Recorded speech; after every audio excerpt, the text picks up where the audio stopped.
How do I find names? How do I create a personal discovery experience for others? So a personal discovery experience, this is an incredible way to introduce people to their family. What that consists of is using FamilySearch, there is a planner where you can request permission to access somebody else's tree.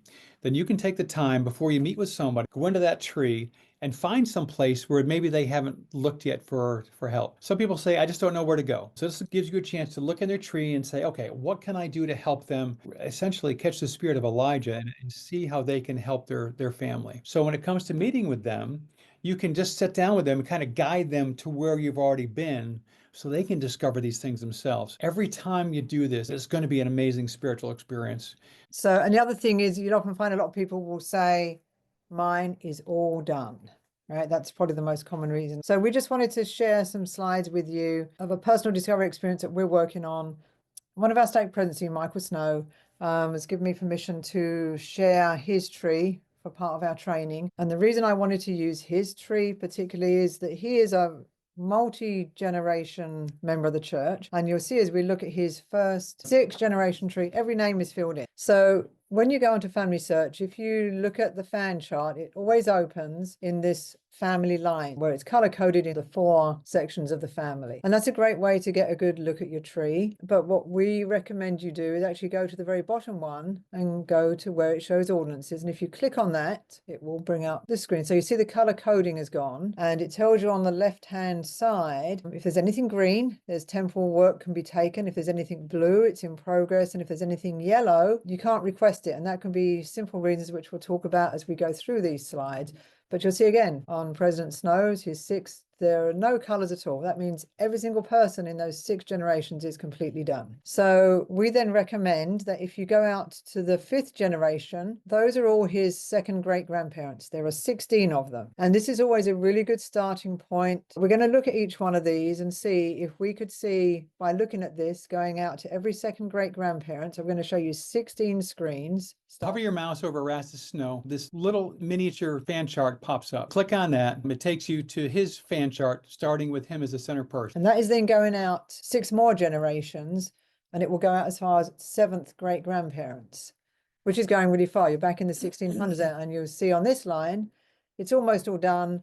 There's only 3 names left not done, and they are all blue, which means somebody is doing that work. So then let's look at Erastus Snow's Y. So not so full. So there's several names that are yellow, which means they can't be requested, but there's also a lot of blank spaces. The next 2nd great-grandfather, you'll see there, some of them are all the way back, some of them are not, but lots of open space there. So this next one, look at that. Hers has just got her grandparent. Now, this doesn't mean that that's all open and ready, because it could mean there are no records available. It could mean someone has spent years looking at this and not been able to do it. But we're starting to see where the openings are. This one, there's already some green way out on the edges there, which if you don't look out this far, you won't see those green ones as they pop up. And there could be various reasons they come in. It doesn't mean someone has just researched it and left it out there. And remember, these are all direct line grandparents that we're seeing. So there's 4 yellows over there. So some openings there, 1 green one there, but a very full one out on this line.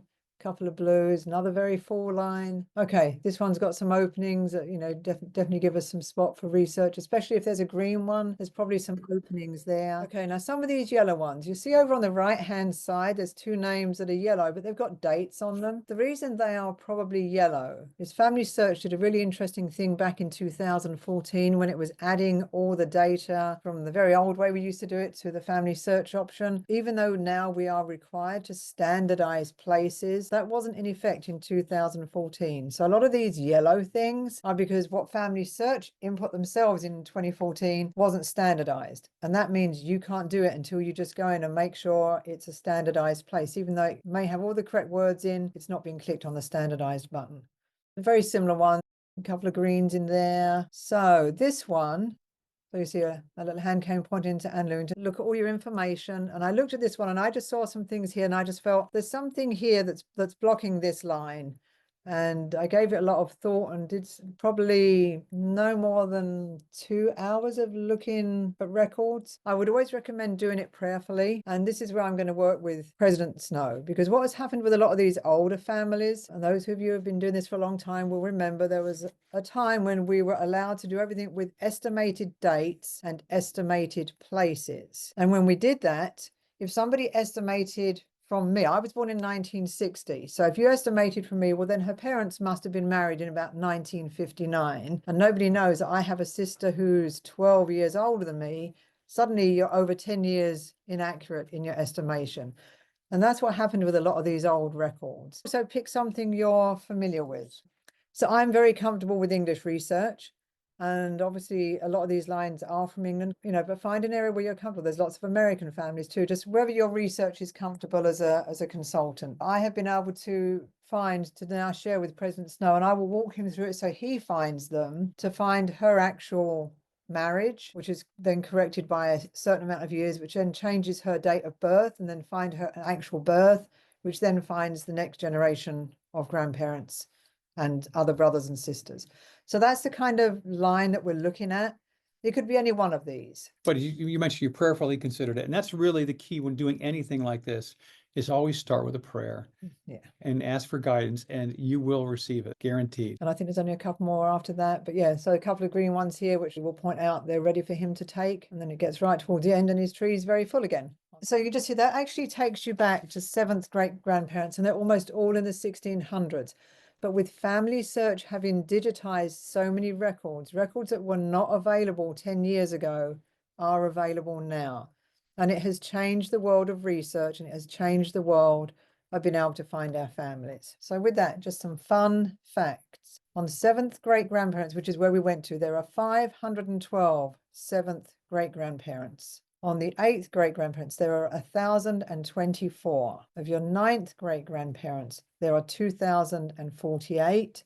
And 10th great grandparents, there are 4,096. That's a lot of grandparents to find. When you start adding all those up and you see how many are missing, I don't think there'll be anyone you sit down with who doesn't have gaps on these generations. And that is a key place to be finding new ancestors who then you can bring descendants down from.